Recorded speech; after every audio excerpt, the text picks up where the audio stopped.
పెద్ద నోట్ల రద్దు ద్వారా అవినీతి నల్లధనంపై ప్రారంభించిన యుద్ధంలో విజయమే లక్ష్యంగా ముందుకు సాగుతామని వెనకడిగే ప్రసక్తే లేదని ప్రధాని నరేంద్ర మోదీ తేల్చి చెప్పారు.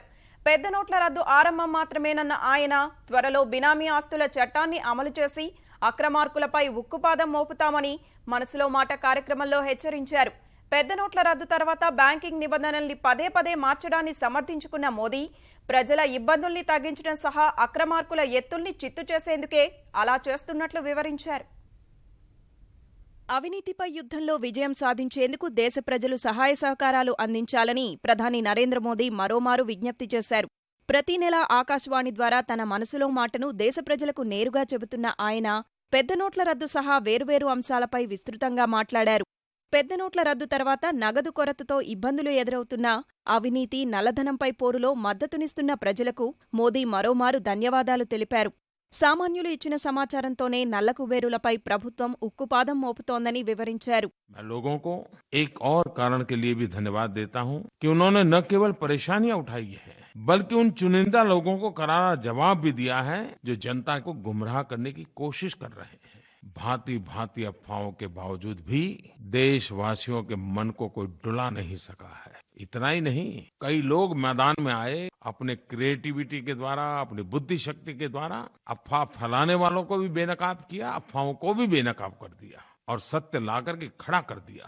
मैं जनता के इस सामर्थ्य को भी शत शत नमन करता हूं। విపక్షాల ఆందోళన కారణంగా పార్లమెంటు శీతాకాల సమావేశాలు సజావుగా సాగకపోవడంపై ప్రధాని తీవ్ర అసంతృప్తి వ్యక్తం చేశారు. मैं चाहता था कि सदन में भ्रष्टाचार और काले धन के खिलाफ जो लड़ाई चल रही है, राजनीतिक दलों के लिए भी, पॉलिटिकल फंडिंग के लिए भी व्यापक चर्चा हो। अगर सदन चला होता तो जरूर अच्छी चर्चा होती। जो लोग अफवाहें फैला रहे हैं कि राजनीतिक दलों को सब छूटछाट है, ये गलत है। कानून सबके लिए समान होता है, चाहे व्यक्ति हो, संगठन हो या राजनीतिक दल हो, हर किसी ने कानून का पालन करना ही होता है। పెద్ద నోట్ల రద్దు తర్వాత బ్యాంకుల్లో నగదును జమ చేయడం, తిరిగి తీసుకోవడానికి సంబంధించిన నిబంధనల్ని తరచూ మార్చడాన్ని ప్రధాని సమర్థించుకున్నారు. जो लोग खुल करके भ्रष्टाचार और काले धन का समर्थन नहीं कर पाते हैं, वे सरकार की कमियां ढूंढने के लिए पूरी देर लगे रहते हैं। एक बात ये भी आती है, बार बार नियम क्यों बदलते हैं? ये सरकार जनता जनार्दन के लिए है। जनता जनार्दन को कहाँ कठिनाई हो रही है, किस नियम के कारण दिक्कत आती है, उसका क्या रास्ता खोजा जा सकता है।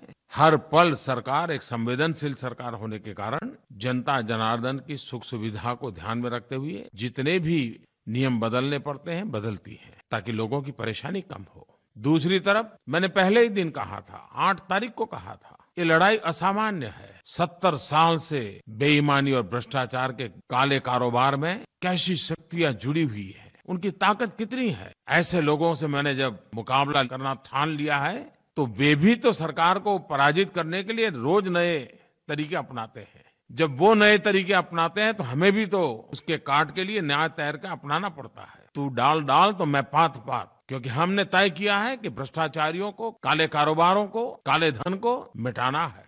అవినీతి నల్లధనంపై పోరులో వెనక్కి తగ్గే ప్రసక్తే లేదని ప్రధాని పునరుద్ఘాటించారు.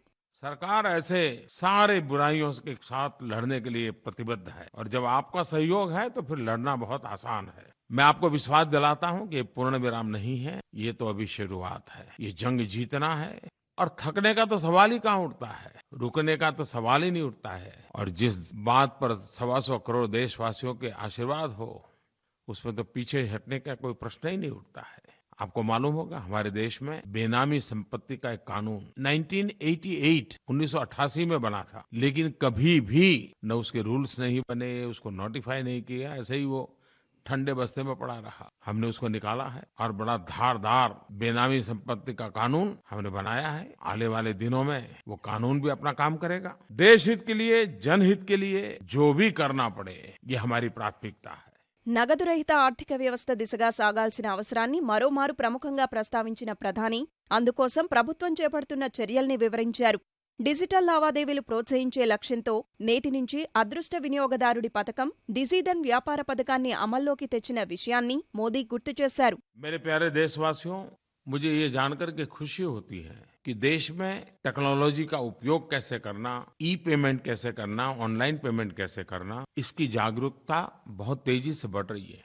पिछले कुछ ही दिनों में कैशलेस कारोबार 200 से 300% बढ़ा है। इसको बढ़ावा देने के लिए भारत सरकार ने एक बहुत बड़ा फैसला लिया है। जो व्यापारी डिजिटल लेन देन करेंगे, ऐसे व्यापारियों को इनकम टैक्स में छूट दे दी गई है। आंध्र के मुख्यमंत्री श्रीमान चंद्रबाबू नायडू के अध्यक्षता में एक कमेटी भी बनाई है जो इसके लिए अनेक योजनाओं पर विचार कर रही है। ये डिजिटल मूवमेंट एक सुनहरा अवसर है। हमारे नौजवान नए नए आइडियाज के साथ, नई नई टेक्नोलॉजी के साथ, नई नई पद्धति के साथ इस क्षेत्र को जितना बल दे सकते हैं देना चाहिए, लेकिन देश को काले धन से, भ्रष्टाचार से मुक्त कराने के अभियान में पूरी ताकत से हमने जुड़ना चाहिए।